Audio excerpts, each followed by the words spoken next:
This is Good Morning Indiana, working for you.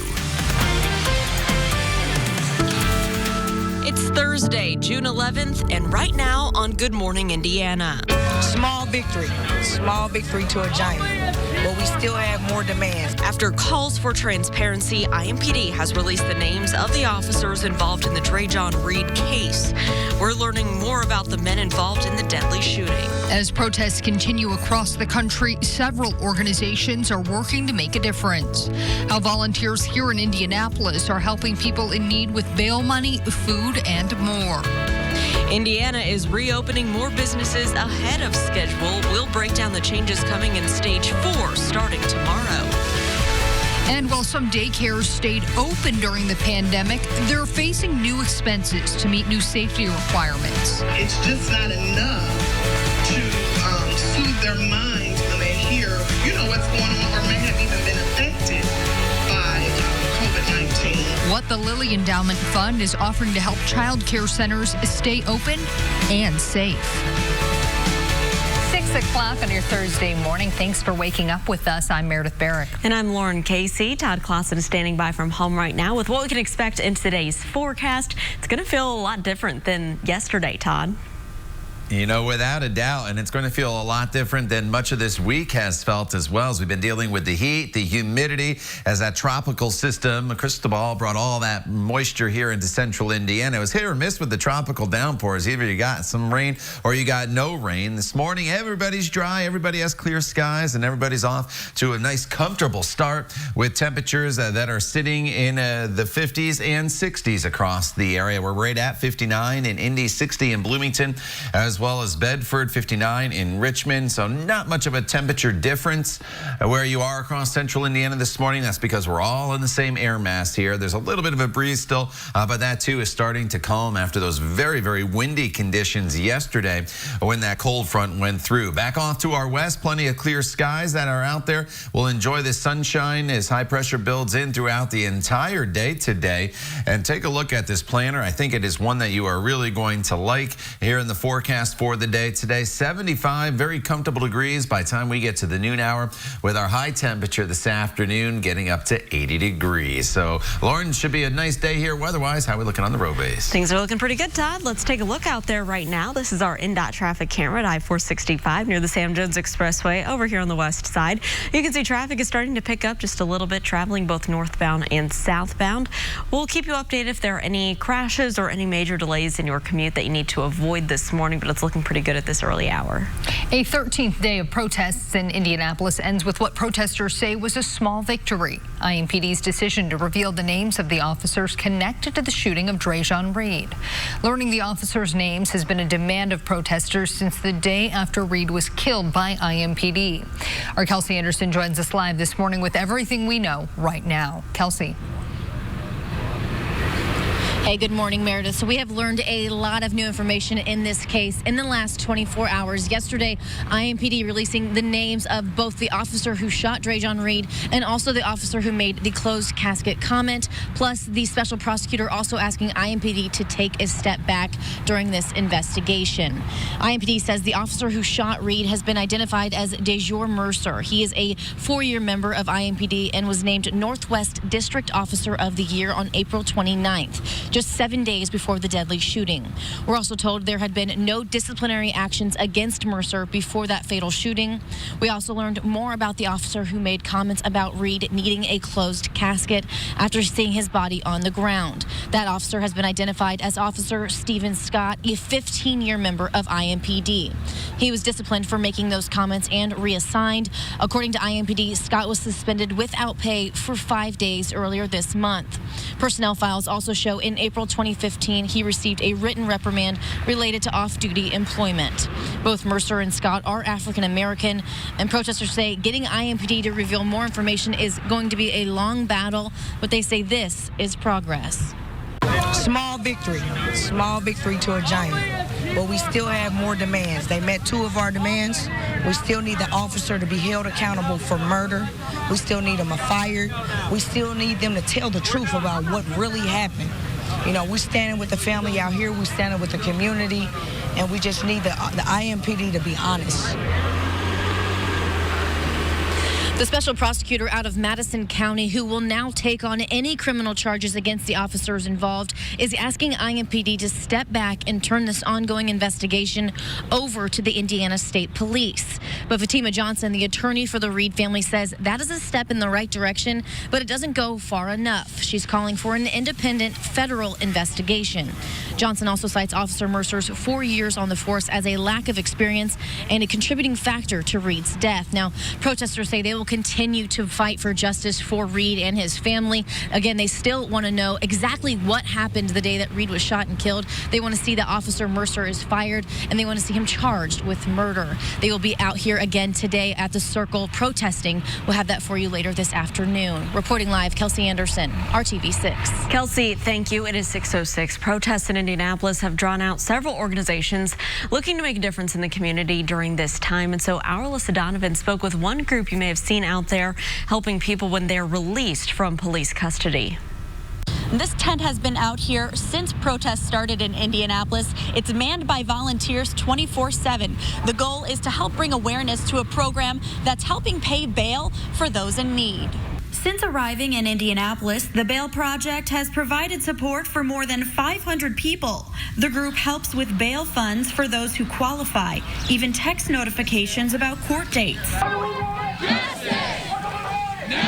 Since the protests began downtown, their role has been focusing on food, water, and transportation for people coming out of the city-county building. It was kind of the perfect opportunity to provide that, not only for people who are generally being released, but especially for people who are being arrested for protesting. A lot of people who are being arrested for protest-related charges are just being cited and released, so they're being processed through, and they're being released from the city-county building. So we kind of knew that they would be coming out of the city-county building and wanted to be here and ready to give them help with getting home, give them, food, water, whatever they may need. Volunteers have assisted around 20 people with protest-related charges. Since setting up the tent, they've also helped an additional 400 people simply stopping by in need of some kind of support. A lot of people just need food and water, need basic necessities. So we're serving everyone that is in need, in addition to the people who are coming out. While the protests brought them out, organizers say they plan to be here for the next several weeks at all hours of the day, helping anyone and everyone in need. To learn more about the Indy Bail Project or to donate, you can visit our website, theindychannel.com. I'm Alyssa Donovan, RTV6. Alyssa, thank you. Many Hoosiers are looking for ways to give back amid the movement for equality and the pandemic. One of those ways that people are interested in is mentoring. Those with nonprofits like Voices and the Inner Beauty program say recent events have sparked a renewed interest in their programs. Both organizations work with young people who live in the inner city of Indianapolis. Brandon Randall of Voices says mentoring can change the direction of a young person's life and that it's never too late to get started. It doesn't take a lot of time to be a mentor. All you have to do is be caring and consistent. You now have a responsibility to hold that young person accountable, but that young person now has somebody to guide them and depend on.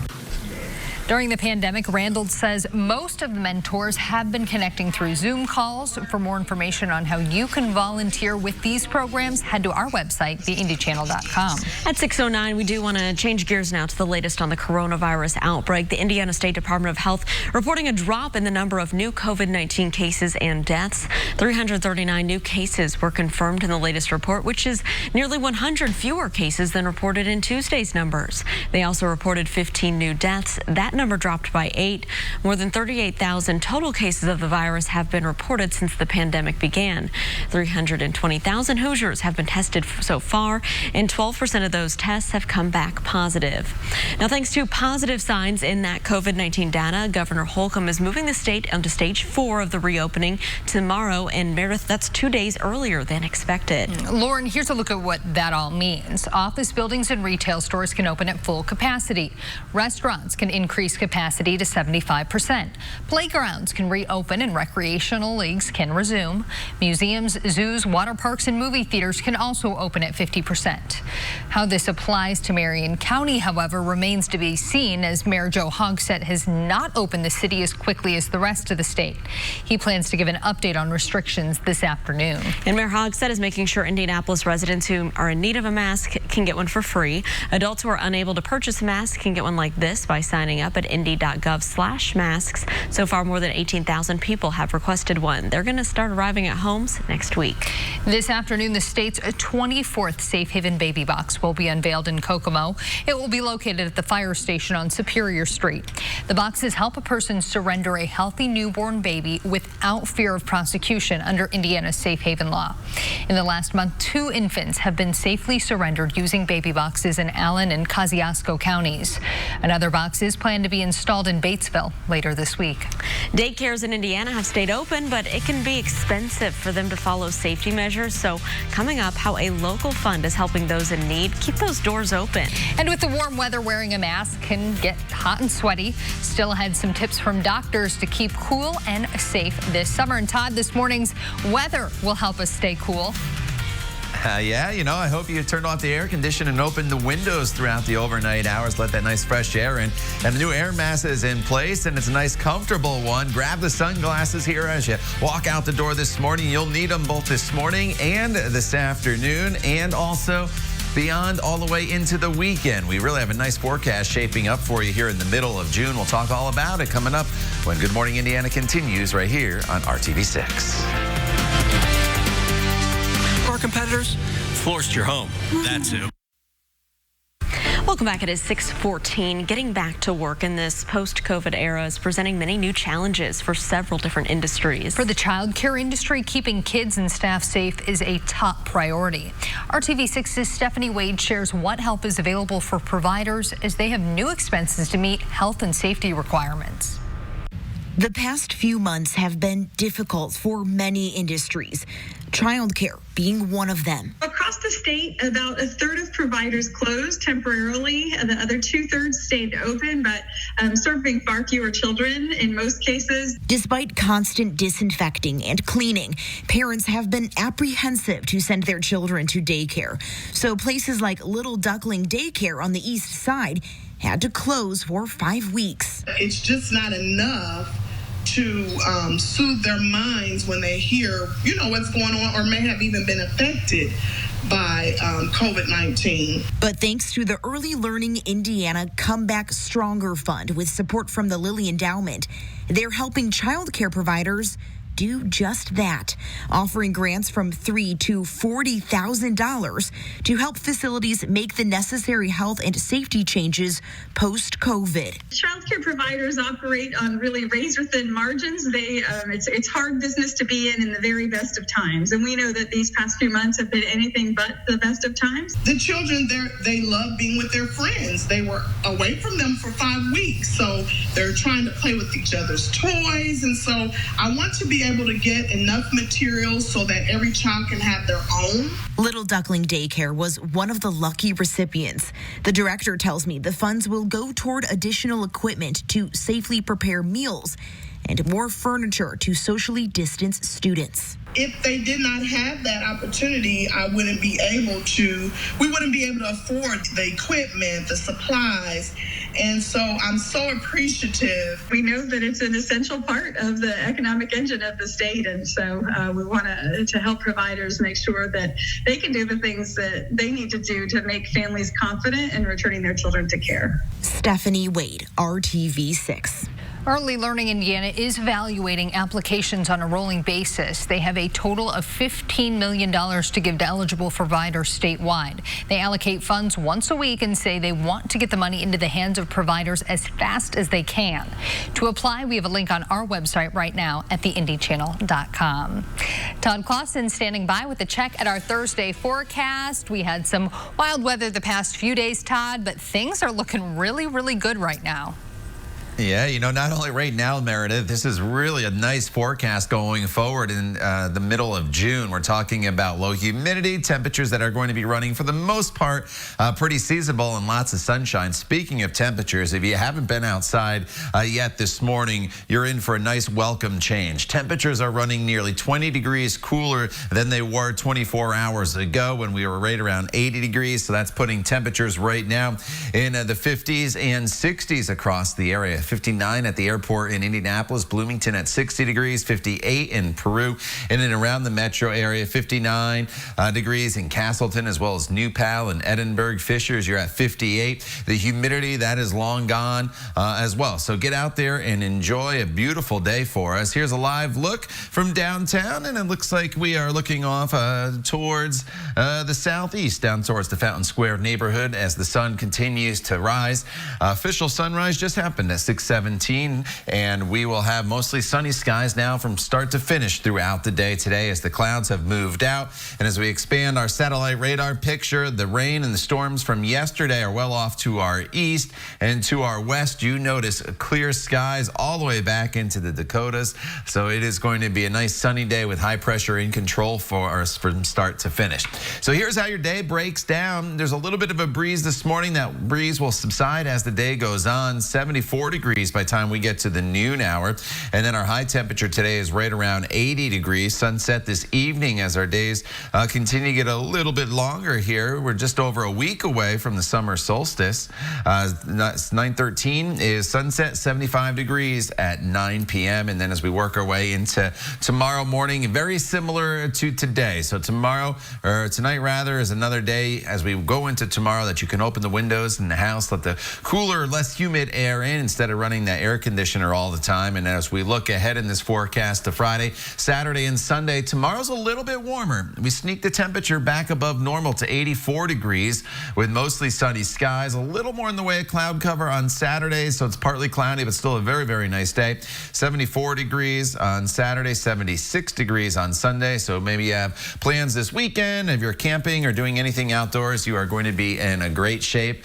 It won't be all of that hot out there, whether it's during the overnight hours or during the afternoon. That's nice and pleasant. And then we'll start to build the heat back in as we go into the middle of next week. The humidity will start to come up a little bit, but it's a pretty dry forecast. You're definitely going to have to be watering those lawns here in the coming days as they'll start to dry up a little bit with the lack of rainfall. Lauren. All right, Todd, thank you so much. Let's take a look right now at traffic as you're heading out on the roads early on this Thursday. Here's a look in downtown. You can see I-65 and I-70 at the North Split. Everything's moving along smoothly through the downtown area. Great news as you're heading out on the roads this Thursday.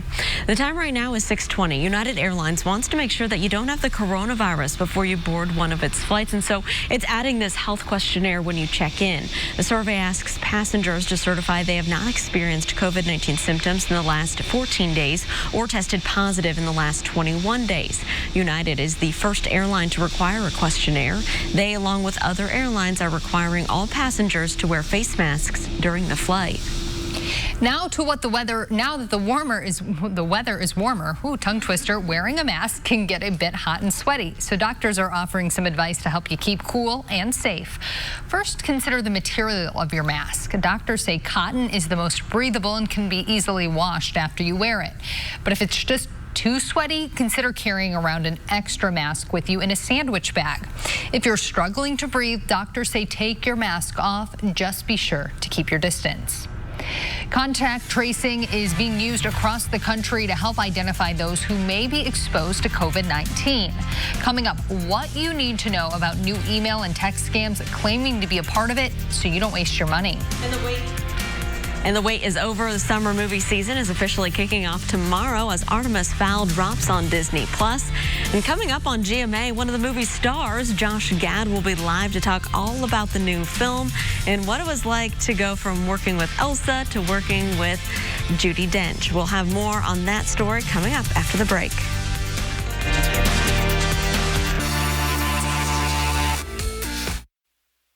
Here at 6:24. It is time for what is trending at 6. And we have got to wish a very happy birthday to one woman in Greenwood. She is reaching a major milestone today.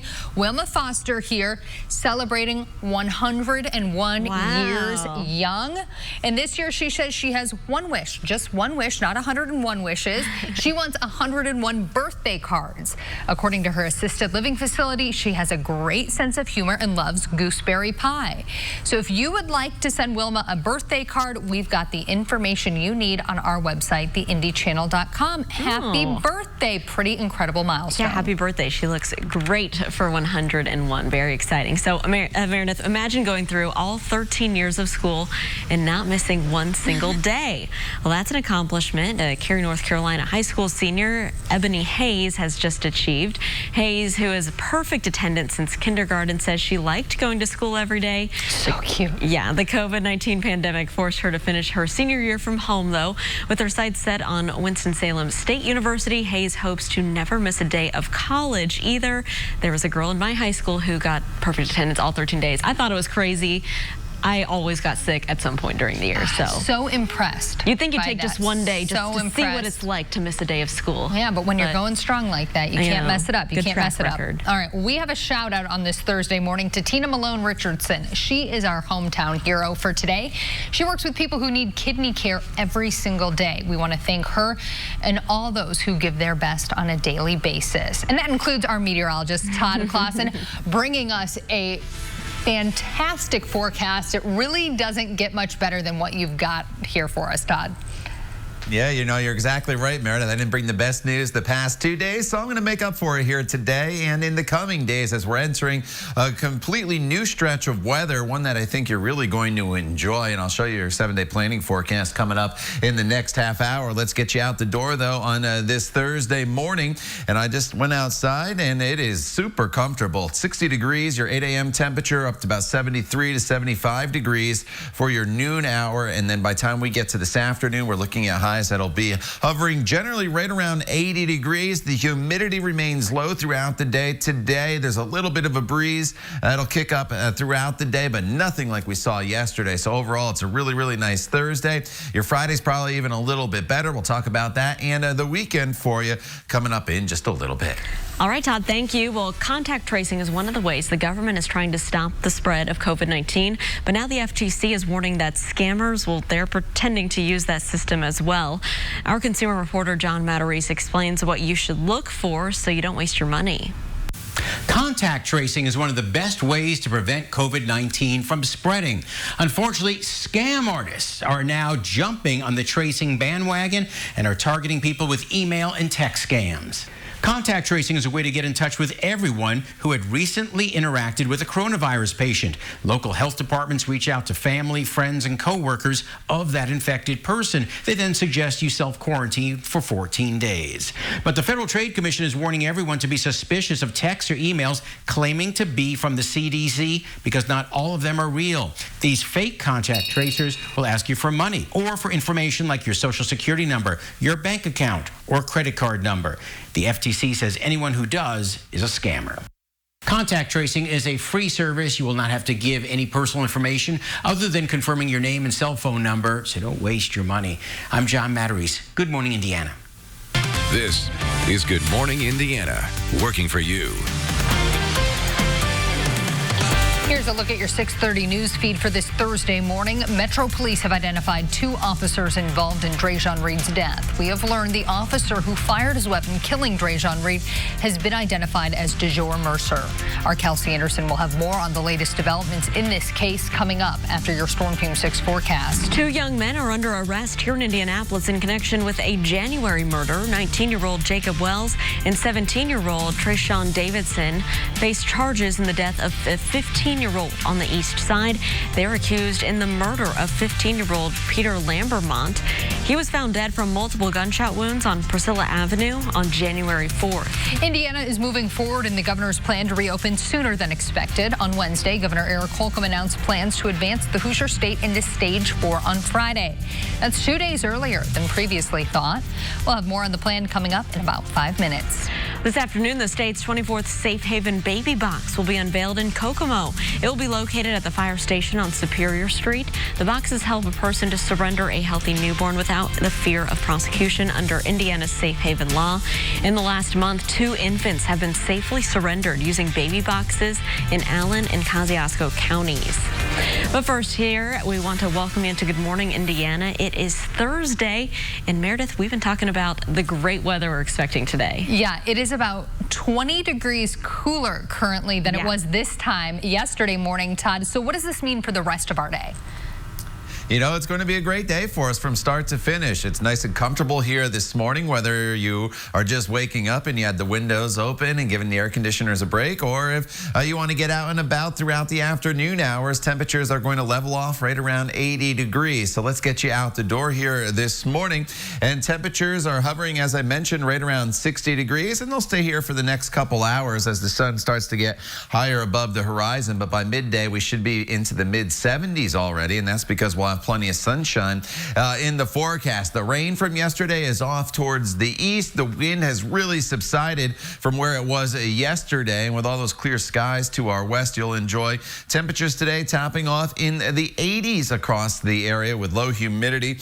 Make sure you get out there and enjoy. And looking forward in this forecast, how about this? The next 5 days, completely dry. You do not need the umbrella. We're entering a dry stretch of weather, but a pretty comfortable stretch of weather as well for the middle of June. We'll talk more about it. You're coming up in your main weather forecast in just a few minutes. Lauren. All right, Todd, thanks so much. Let's take a look at traffic as you're heading out on the roads, maybe heading to work early this morning. You can see you'll need the sunglasses as you take to the roads.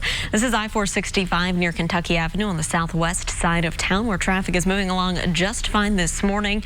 I took a look around the metro area. No crashes out there right now to slow you down. No delays. So that is great news for your morning commute. It is 6:31. A 13th day of protests here in Indianapolis ends with what protesters say was a, quote, small victory. IMPD's decision to reveal the names of the officers connected to the shooting of Drejon Reed. Learning the officers' names has been a demand of protesters since the day after Reed was killed by IMPD. Our Kelsey Anderson joins us live this morning with everything we know right now. Kelsey. Hey, good morning. So we've learned a lot of new information over the last day or so, and one of those things is that the special prosecutor wants IMPD to take a step back, but IMPD also yesterday releasing the names of the officer who shot Reed and also the officer who made the closed casket comment. IMPD says the officer who shot Reed has been identified as DeJour Mercer. He is a 4-year member of IMPD and was named Northwest District Officer of the Year on April 29th, just a week before the deadly shooting. We're also told there had been no disciplinary actions against Mercer before the fatal shooting. Now, we also learned more about the officer who made comments about Reed needing a closed casket after seeing his body on the ground. That officer has been identified as Officer Stephen Scott, a 15-year member of IMPD. He was disciplined for making those comments and reassigned. And according to IMPD, Scott was suspended without pay for 5 days earlier this month. Personnel files also show in April 2015, he received a written reprimand related to off-duty employment. Both Mercer and Scott are African American, and protesters say getting IMPD to reveal more information is a long battle, but they say this is progress. Small victory to a giant, but we still have more demands. They met 2 of our demands. We still need the officer to be held accountable for murder. We still need them fired. We still need them to tell the truth about what really happened. You know, we're standing with the family out here, we're standing with the community, and we just need the IMPD to be honest. The special prosecutor out of Madison County, who will now take on any criminal charges against the officers involved, is asking IMPD to step back and turn this ongoing investigation over to the Indiana State Police. Now, Fatima Johnson, the attorney for the Reed family, says that is a step in the right direction, but that step doesn't go far enough. She's calling for an independent federal investigation. Johnson also cites Officer Mercer's 4 years on the force as a lack of experience and a contributing factor to Reed's death. Now, protesters say this still still is a long battle. They want to see Officer Mercer fired and charged with murder, and they also want to know exactly what happened the day that Reed was killed. They will be out here again protesting this afternoon. Of course, we'll be down here letting you know what's happening. Reporting live, Kelsey Anderson, RTV6. Kelsey, thank you. Now to the latest on the coronavirus and how it's impacting Hoosier families. State health officials report 339 new cases of the coronavirus. So far, more than 38,000 Hoosiers have been diagnosed with the virus. The Department of Health also confirms 15 new COVID-19 deaths. Since the pandemic began, 2,173 people in Indiana have died from the coronavirus. Governor Holcomb is moving the state into stage 4 of its reopening 2 days earlier than expected. He says the shift is thanks to positive signs in the state's COVID-19 data. Under stage 4, office buildings and retail stores can open at full capacity. Restaurants can increase capacity to 75%. Playgrounds can reopen and recreational leagues can resume. Museums, zoos, water parks, and movie theaters, those can open at 50% capacity. Freedom Springs Aquatic Center down in Greenwood has been waiting and preparing for stage 4 with safety precautions and reminders in place for guests. The park is ready to welcome families back looking for a fun summer activity. In our head, we've had this so programmed operationally on paper and opening on how it's going to look months in advance, preparing for this. So we're ready to see what we've been putting down on paper and actually see it in operation. Marion County has been under stricter reopening guidelines because of the larger numbers of the coronavirus cases. And so Mayor Joe Hogsett plans an announcement about Indianapolis and Marion County's restrictions. We're expecting that around 2 o'clock this afternoon. Protesters once again taking to Monument Circle to march against racial inequalities. After the break, why they weren't the only group on the circle supporting the black community. And as protests continue in Indiana and around the country, several organizations are looking to make a difference in the community. So after the break, Alyssa Donovan is going to introduce us to a group paying bail for people in need. The time right now is 6:35. Stick around. We'll be right back. Times, Floors to Your Home is here for you. Protesters who marched through downtown Indianapolis on Thursday weren't the only ones gathering on Wednesday in the name of racial equality. This morning, Cornelius Hawker shows us how Christ Church Cathedral and the Iglesia Amigos de Indianapolis united in prayer and solidarity for their black brothers and sisters. While people gathered on the steps of Monument Circle early Wednesday night, a prayer vigil was getting underway across the street. There's been specific reforms starting to be realized and worked on, but at the same time, I think there's been a transformation of hearts. Mary Slinsky, senior pastor of Christ Church Cathedral, says it's inspiring to see all these people from different backgrounds come together, letting everyone know Black Lives Matter. As a white person, we can keep pulling the logs out of our eyes and seeing the injustice that there is in our society and then finding a way to help make things right.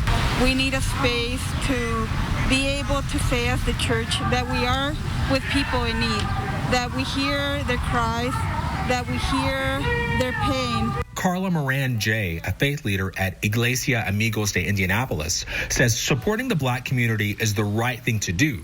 She knows minority communities must stick together. I just saw a lot of solidarity from the African American community when we had the policy for the children being detained at the border with their families. Carla encourages her community to not sit back while these protests are happening. La lucha de ustedes es nuestra lucha y la lucha de nosotros también es la lucha de todos. As protesters left the circle, taking their message to the streets of downtown Indy, Carla and Mary began their prayer vigil, praying for peace and an end to the suffering minority communities face. They honored the life of George Floyd by observing a moment of silence lasting for 8 minutes and 46 seconds, the amount of time George spent under the knee of a Minneapolis police officer before dying. A group of students is working to bring together the community in Avon for a conversation about systemic racism and prejudice. The peaceful assembly is taking place tonight at 6:30 at Avon's Town Hall Park. Organizers stress that violence will not be tolerated, and they ask attendees to wear masks. They also plan to provide water and hand sanitizer. Well, if you've driven past the City County building in the downtown area this week, you may have noticed a blue tent that's set up across the street from that building. As our Alyssa Donovan explains, that group is out there 24/7 to help people in our community. The Indy Bail Project is fairly new in Indianapolis. The goal of the organization is to combat mass incarceration, one person at a time. The group helps with bail funds for those who qualify, even text notifications about court dates, making a difference in the lives of more than 500 Hoosiers in the last year and a half. Since the protests began downtown, they set up outside the city-county building. Their role focused on food, water, and transportation for protesters released after being charged, and for other people in need in the area. It was kind of a perfect opportunity to provide that, not only for people who are generally being released, but especially for people who are being arrested for protesting. A lot of people who are being arrested for protest-related charges are just being cited and released, so they're being processed through, and they're being released from the city-county building. So we kind of knew that they would be coming out of the city-county building and wanted to be here and ready to give them help with getting home, give them, food, water, whatever they may need. Since setting up here at the corner of Market and Alabama Street, volunteers have assisted around 20 people with protest-related charges and an additional 400 people simply stopping by in need of some kind of support. To learn more about the Indy Bail Project or to donate, you can visit our website, theindychannel.com. I'm Alyssa Donovan, RTV6. Alyssa, thank you. As coronavirus restrictions are lifted, businesses are getting back up and running. But will things remain the same for area nonprofits? Ahead this morning, how one local community is encouraging their residents to lend a helping hand. And it's going to be a beautiful day for the pool across central Indiana with lots of sunshine, just a light breeze, and temperatures climbing up to right around 80 degrees. But make sure you have the sunscreen on. The UV index very, very high. Burn time's only about 10 to 15 minutes without sunscreen. And a lot of times with lower humidity and slightly cooler temperatures, you forget to put it on. So make sure you do that. If the pool's not in your forecast here for the day today, maybe you have to mow the lawn instead. You're in great shape to do that today or tomorrow. We'll break down the forecast for you and show your 7-day coming up when Good Morning Indiana continues. The time now is 6:43. Kroger, fresh for everyone. Many people are responding to the Black Lives Matter movement in whatever way they can. One downtown Indy community is learning, creating, and building connections through dance. DanceWorks Indy is a dance and fitness studio for adults of all skill levels. This weekend, the studio is making moves for change. They are offering 7 hours of in-person and virtual dance classes in a wide range of styles and levels taught by artists of color in the DanceWorks family.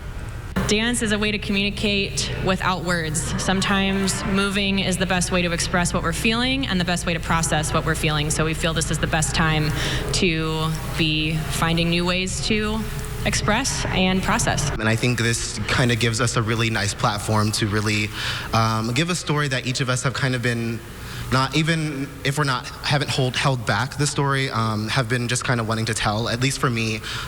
So I think this class is really going to give me that opportunity to kind of enlighten a lot of people on things that are kind of going on, and kind of just get that message out there that I wouldn't really be able to tell in, say, a normal heels class that I would teach on a Thursday. All classes will be donation-based, and the proceeds will be divided to help rebuild Michael's Soul Kitchen in downtown Indy after riot damage, the NAACP, Minnesota Youth Collective, Color of Change, and many more. DanceWorks wants you to join them in this body movement to create real movement towards justice in our community. The classes are happening Sunday. You can register for them in the Mind Body app. As communities work to rebound from the coronavirus pandemic, Johnson County is kicking off a day of giving. Yeah, so the Johnson County Community Foundation is working to energize anyone who lives and works in the county, and they're celebrating 24 hours of giving to help local organizations during this challenging time. So you're looking at video from their first ever day of giving. This is back in 2018, and things are going to be modified today to follow social distancing guidelines. If you donate to the Community Foundation today, all gifts will be matched 2 for 1 by a Lilly endowment. So for every $1 donated, Lilly will donate up to $95,000 as a part of a big match campaign. Those dollars will then go into a grant-making fund that responds to needs in the community. And Kim Minton with JCCF tells me that due to COVID-19, the need right now is really great, especially for nonprofits like Interchurch Food Pantry and Reach for Youth. Those organizations that are having troubles right now, and the demand for their services have increased. So it's a very important fund here at the Community Foundation, and the bigger that fund is, the more money we're able to grant every year. So here is the rundown of the events for today. Many going virtual again this year. They're jumpstarting the Giving Day with a donut drive in both Franklin and Greenwood. During the lunch hour, they're hosting a virtual dunk tank that's going to be on Facebook Live. And we're told our own Rafael Sanchez is participating around 11 o'clock this morning, so tune in for that. For a full rundown of the times and locations of all the events set for today, or if you just want to donate, you can visit jccf.org and click on Giving Day. All right, Todd, if Rafael's going to get in the dunk tank around 11 o'clock today. The weather's going to be pretty good for that, right? Yeah, you know, I wish I had enough time to get down there at 11 o'clock, throw a few balls at the little circle to dunk Rafael and get back to the home studio here for the noon show. So I'm going to have to rely on some of you heading to that event to give Rafael a good dunk for us. But the weather will be perfect for that or anything here across central Indiana, as we have plenty of sunshine here this morning, as you can see as you look from downtown off towards the southeast. Now, the one big difference today is no wind, and the other difference is humidity levels are going to go from where they were the past couple days in that humid to oppressive category down to a nice comfortable rating, with those dew points being in the mid 50s. So today's a much more comfortable day. It's a brighter day. You don't have to worry about the storms or the wind out there. It's 59 right now in Indianapolis, 60 degrees in Bloomington, 58 in Richmond, and it's 55 as you make your way over towards the Sullivan area. But notice the temperature trend throughout the day. It's a nice steady climb through the 60s, through the 70s to a high. Should hit 80 degrees right around 4 or 5 o'clock this afternoon. And then if you do have plans later on this afternoon or this evening, you're in great shape, as well as this overall weather pattern has turned very, very quiet after what has been a pretty active stretch of weather for many locations, as we were dealing with the remnants of Cristobal making its way through the area. So the satellite radar picture shows the clouds have moved out back off to our west. High pressure is firmly in control, and this high is just going to build in over the course of the next few days. And as a high pressure area sinks in on top of you, that helps to calm the winds, and that's why the winds won't be much of a factor here as we get into the afternoon and evening hours.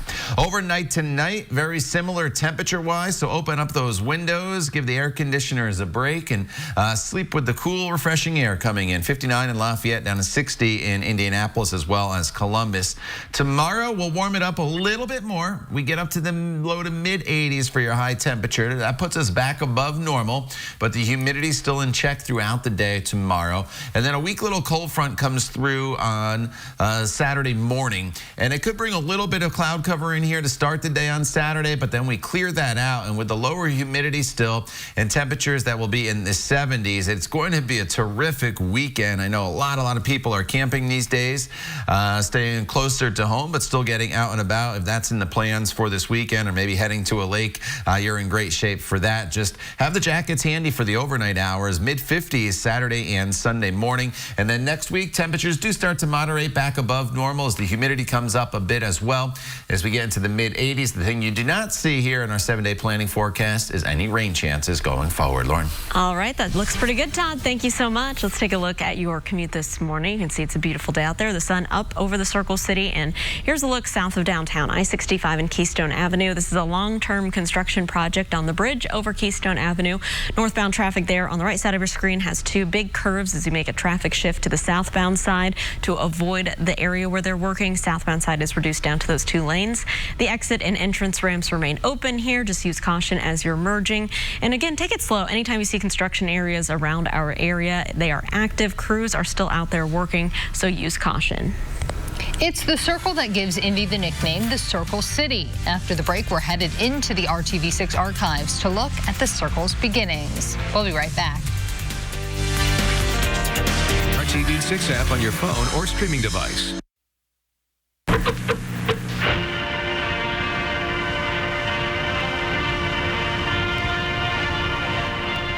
Well, it is Thursday, and that means it's time to jump into the RTV6 archives. And this morning in our Throwback Thursday, we're looking at an icon that almost all Hoosiers are familiar with. Monument Circle anchors downtown Indianapolis at Meridian and Market Streets. Originally built in 1821, the circle was designed to be scenic and functional. It's been home to everything from an unoccupied governor's residence to countless celebrations, concerts, festivals, and protests. The monument we see today was built in the late 1880s. This morning, former RTV6 anchor Howard Caldwell shows us the monument's early beginnings. It all started with a surveyor named Alexander Ralston. He mapped out the downtown street plan for Indianapolis, evolving around a circle. Prior to coming here, he had helped map out the city of Washington, D.C. We mentioned the unoccupied governor's mansion. Well, the reason it was never lived in by the governor is because Governor James B. Ray's wife said she didn't want the entire city watching her while she did her laundry. I don't blame her. Yeah. You can find out more about this story and all our other Throwback Thursday stories on our website, theindychannel.com/history. Todd, you're not folding any laundry there in your basement right now, are you? No, I did laundry earlier in the week, so we're good to go for a little while longer, so you don't have to worry about that. I do have a good forecast for you, though, coming from the home basement studio. It features lots of sunshine, not only today, but in the coming days as well. As you see, sunshine straight across the board, maybe a little more in the way of cloud cover on Saturday. 80 today, 84 tomorrow. Cooler over the weekend with highs in the mid-70s, but with sunshine, I don't think too many people will complain, although some areas Saturday and Sunday morning could get down into the upper 40s, so be aware of that if you do have outdoor plans, but warming straight back up into the mid-80s by the middle of next week. And if the 7 days continue to look like this, we are keeping Todd in his basement. It looks good, Todd. All right, thanks for joining us. We're back here on Good Morning Indiana, Good Morning America with your news, weather, and traffic updates. All your news throughout the day is on the RTV6 app.